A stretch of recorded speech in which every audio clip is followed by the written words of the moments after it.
Guardians of the Galaxy, Volume 3. Ladies and gentlemen, Mr. James Gunn.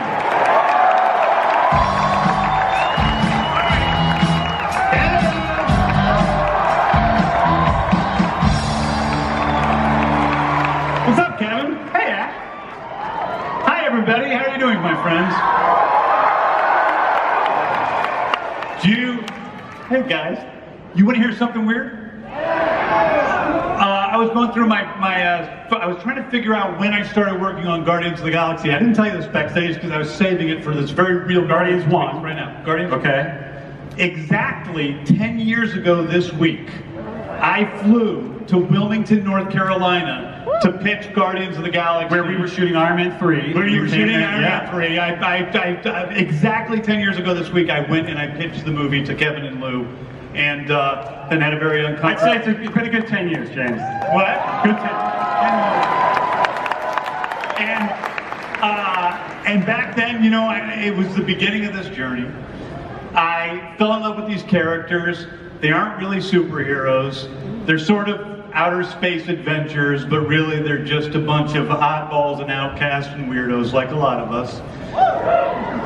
They save the universe a couple times, but really what they do is they save each other. And when I started telling that story, I had sort of an end in sight. Not perfectly, I didn't have it all mapped out perfectly, but I knew where we were going with Rocket, with Quill, even with Nebula and Mantis and the other characters that hadn't quite shown up yet.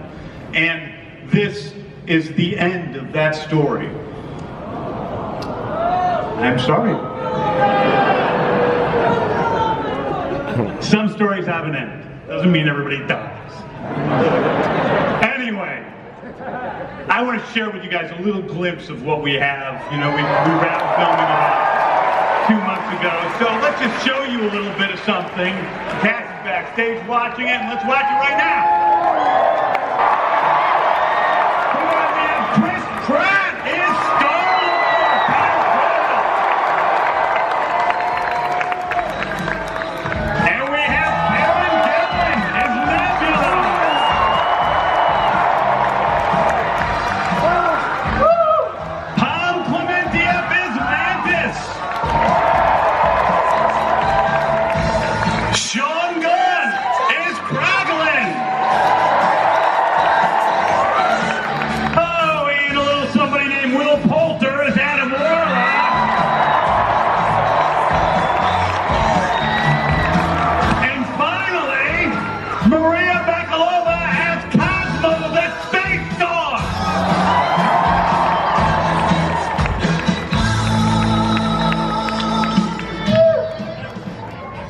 Did I leave anybody backstage? Okay. James, you mentioned this at the start, that this is the third and potentially final Guardians film, as we know them. How did that guide your process going in? Well, I think it's really been about telling one story between the 3 films with, you know, a couple of, you know, sideways adventures into some of the other universes. But I think it really is about the one story. This is about the final, you know, arc that we began at the very beginning of Guardians of the Galaxy with Peter Quill, with Rocket, seeing where Nebula goes from where she started out, which I think is a lot of surprise, and even, you know, Kraglin, who started out as, saying 1 or 2 lines in the first movie, and now is a main Guardian of the Galaxy. So this is the full story where I always intended to go. When I started, I didn't mean to talk too much, but when I first talked about doing Guardians of the Galaxy and they talked to me about it, I was like, I don't know, it sounds a little goofy. I mean, I had known them, but I thought it was going to end up looking like Bugs Bunny joins the Avengers. And as I was driving home from that meeting, it suddenly hit me, well, okay, if there is a talking raccoon, how is he real? Where does he come from? What makes him real? And I realized he was the saddest creature in the universe, and that's what this story is about, to a great extent. I'm not ready for that. Chris Pratt, Star-Lord is back. Is this on? Hello, everybody. Hi. We saw him a little in Thor. We kind of got an idea, I think, of where his head's at. What can you talk about what he's up to in this Volume 3? Well, I think you were able to see from this trailer, which is that's the first time we've seen that footage cut together, and we're all kind of having a moment to ourselves back there. It's very beautiful. It's very moving, and we love you, buddy. And we're so grateful to do this with you. Thank you for believing in our friend James in all of our lives. You find Peter Quill, and he's obviously reeling from the events of Endgame and from having lost Gamora. This is the love of his life, and she does not know who he is. And so the pain of that is a big part of his journey. And trying to figure out what I can and can't say, of course, but I guess it's safe to say it opens up a vulnerability to the Guardians of the Galaxy, to danger. And so he spends the movie trying to make up for the mistake of being kind of checked out, buried under this, enormous amount of pain. Karen, we initially knew Nebula kind of as the blue meanie she's been described as, but her evolution has been so interesting. What do you feel like that's allowed for you to do this time around? I'm trying not to cry after watching that trailer. That was so beautiful and amazing. Anyway, I think maybe we're going to see a little bit of levity from Nebula this time around. Like maybe she's going to be a little funnier. Can I say that? Well, hopefully you find that funny. But, she had a very cathartic experience with Thanos being eliminated from her life. And so I think she can, begin to form the personality that maybe she was meant to have while still maintaining a little bit of the meanie, because we can't fully lose the meanie. You always need a little bit. You always need a little meanie. Oh, thank you. Kind of the opposite. Mantis must be protected at all costs. She's so sweet. I love her. What is her journey in this film? Yeah, same. I was almost crying backstage. I was so moved to see the images. And James, I love you so much. You know it. But guys, I love you so much. I'm so happy to be here. And it's very I don't know, what a journey. It's just so about Mantis, I guess I have to talk about Mantis, right?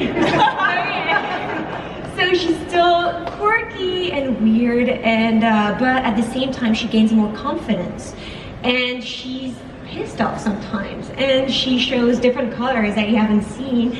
She's unapologetic, and she shows some fighting skills, maybe.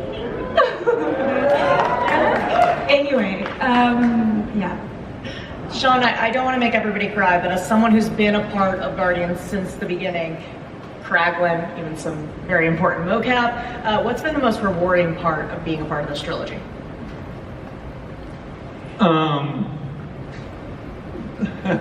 Well, the truth is that the most rewarding part of it has been working with my brother.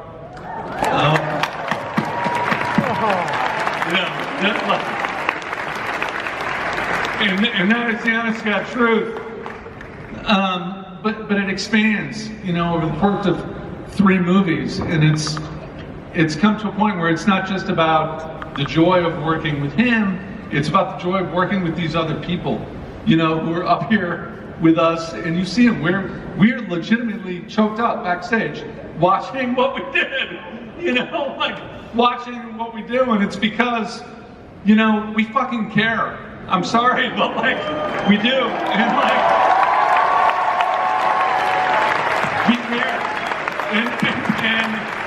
and it extends to all of us, and it is the most beautiful thing to be able to work on something creatively where your colleagues are all on the same page, where let's make something beautiful that people will respond to.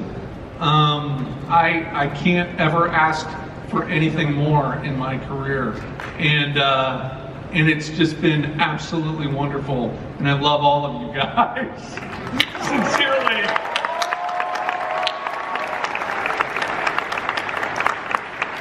James, how long have you been being asked about Adam Warlock? Since the beginning. Yeah. And he was almost in volume 2, and I'm glad he wasn't, because I think Will was only 11. So I'm glad now that we finally got the chance to introduce the true real, only person that could be Adam Warlock, which is Will. Will, going off that, what does it mean to take on Adam Warlock and stand on this stage today?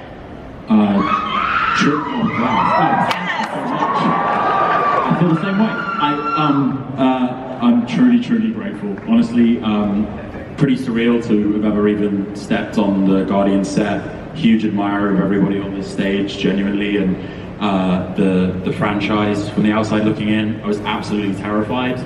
But I was kind of welcomed into the family and couldn't have been treated better by these folks. They are such wonderful people. They're every bit as nice as they are talented. And I'm also really grateful that there was an appetite for Adam from the fans, you know, and James and Kevin and everyone at Marvel gave me the opportunity, and I'm super grateful to be here.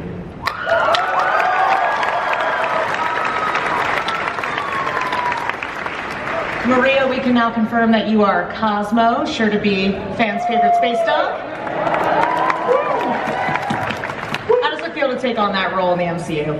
Whew, exciting, scary, a little bit. I'm shaking and nervous, and I couldn't be more flattered to enter the MCU with Guardians of the Galaxy because I really met a family out there, and we really had a great time. I felt, I don't know, like I'm doing something meaningful because it's beautiful and it's heartwarming, and I don't know, I just love it. And I hope you love Cosmo because she's gonna bring lots of laughs and love and a bit of strength, I think. I hope. We love Maria's the best. She not only was she Cosmo and played Cosmo on set the whole time, she also hung out with me during the entire shoot, next to the camera, hanging out, just watching the whole thing. And it's just, oh, wait a second, there's somebody else here. Holy. Wait, what? The High Evolutionary! The High Evolutionary is here!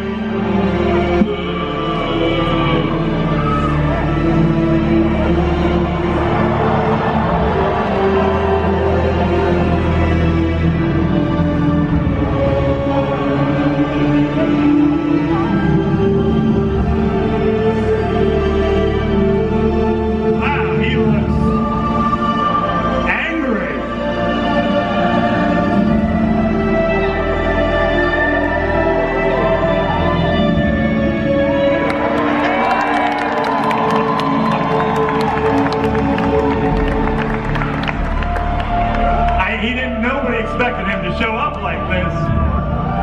Can you tell how surprised I am? We can't believe it. In full regalia, too.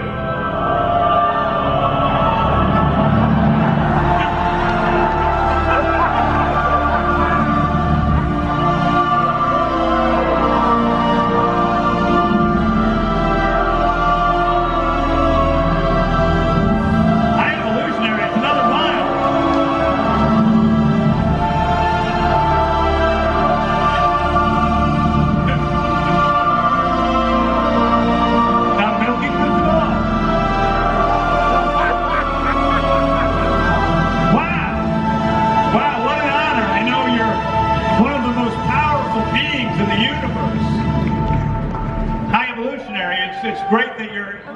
Call me Sire.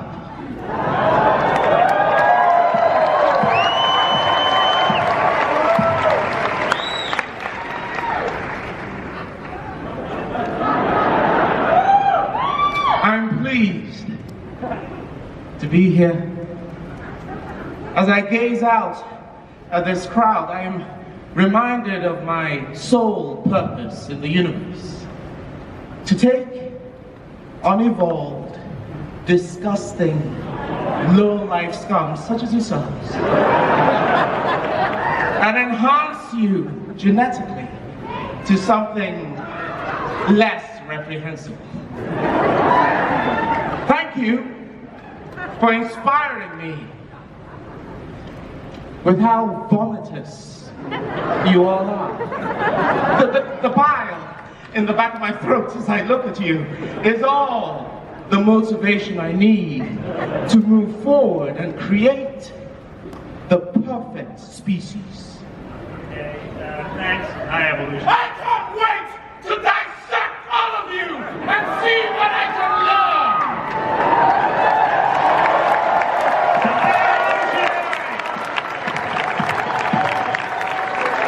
Wow, mean! Really mean! That's a mean. Sorry about that, guys. Rude. He was not very nice. That's Chef Udio Wuji, who you may know from Peacemaker. James, before we bid you all adieu, any parting words for Hull H? Guys, I haven't been here for 6 years. I've had a lot of crazy stuff happen between that 6 years and now. And you guys have been so supportive and lovely to me online, seeing the movies. And I know there's some of you in here because you guys tweeted at me today. I love you sincerely. I can't wait to share this movie with you. I think it's just been an incredible act of all of our hearts, and we put everything into it. And I can't wait for you guys to see it, and I love you all. Thank you.